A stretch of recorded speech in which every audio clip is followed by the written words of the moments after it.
अस्सलाम वालेकुम जी, तुसी देख रहे हो इस टाइम माशाअल्लाह कि साडा दस्तकारी स्कूल दा और ऑर्फन बच्चों की रिहाइश का काम जारी है। नेमतुल्ला भाई, मैं तुहाडा बहुत शुक्रगुजार हाँ, बहुत मशकूर हाँ कि तुसी वो खूबसूरत परसनैलिटी हो। अल्लाह ताला तुहानू जज़ाए खैर दे।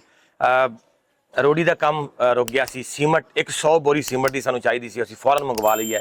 मैं नेमतुल्ला भाई ने कहा कि नेमतुल्ला भाई सानू काइंडली ये चीज़ां नीड नहीं गई। उन्हें कहा परवेज़ भाई ओके बेफिक्र हो जा, टेंशन नहीं लैनी। ये नाल ही मैं अपने ज़हीर तारक भाई का शुक्रिया अदा इस वास्ते करांगा कि ज़हीर तारक भाई तुसी जो मेरे नाल कीता है वो तो मैं क़यामत तक शायद दा एहसान तुहाडा नहीं दे सकता। सैकेंडली इस स्कूल दे विच बहुत बड़ा हिस्सा, क्योंकि ज़हीर भाई ने कहा मैं अपनी बेटी के नाम पर एक दस्तकारी स्कूल बनाना चाहना।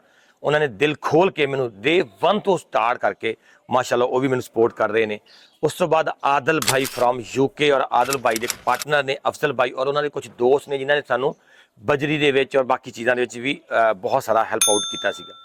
मैं उन्होंने खूबसूरत ओवरसीज़ पाकिस्तानी का शुक्र अदा करदा और मैं दूसरे लोगों को एक होप देन लगा।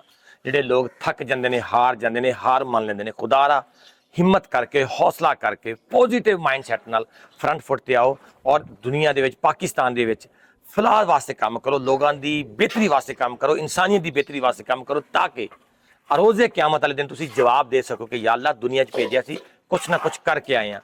मेरा तुसी ये वीडियो टिकटॉक पे भी देखोगे, मेरी ये वीडियो तुसी जस्ट फॉर ह्यूमैनिटी के पेज पे भी देखोगे। साडा अकाउंट सर्च करन और जाके देखन कि असीं अल्हम्दुलिल्लाह 1 साल और 4-5 माह के अंदर अंदर कितना बड़ा ऑर्फन बच्चे का स्कूल, उन्होंने रिहायश नाल दस्तकारी स्कूल, हॉस्पिटल, एंबूलेंस की सर्विस फ्री और उस तो बाद कंप्यूटर अकैडमी और उस तो बाद 200 फैमिलियों के घर राशन और उस तो बाद 200 फैमिली को हैल्थ कार्ड प्रोवाइड किए हैं। अल्हम्दुलिल्लाह सुम्मा अल्हम्दुलिल्लाह फलाह का काम जारी हो सारी है। साडा सारा दारो मदार सोशल मीडिया पर है, साडा होर कोई इनकम सोर्स नहीं है। टोटल जितना भी असी काम कर रहे हैं, जितना असी वर्क कर रहे हैं, वो असी सोशल मीडिया पर कर रहे हैं। टिकटॉक ID है परवेज़ जट 7। अल्हम्दुलिल्लाह तुसीं ओहदे ते जाके वर्क देख सकते हो। असी फीडबैक देने, ਜਿਹੜੇ खूबसूरत लोगों ने मैंने सपोर्ट किया उन्होंने शुक्रिया। ये ओवरसीज़ पाकिस्तानी तो इलावा मैं कदे भी नहीं कर सकता। उन्होंने भैनों का शुक्रिया अदा करना है। वॉल तुसीं देख रहे हो, ये रिसैप्शन वॉल बनाई है, ये उत्ते खूबसूरत लोगों के नाम तस्वीरां उन्होंने ਜਿਹੜੇ कंट्री ने मैंशन किए हैं, ताकि असी आने वाली नस्ल को, आने वाले लोगों को दस सकीए, असी आने वाले लोगों को दस सकीए कि ये फरिश्ता सिर्फ इंसान से जिन्होंने काम करवाया। तुसीं साडे नाल जुड़े रहना, तुसीं देखते रहना सरोड़ी तो बाद किस तरह असी सानू अगे सानू नीड है, पाइपों की नीड है, जिहदे असी सेंटरी का काम करना है, प्लंबरी का काम करना है।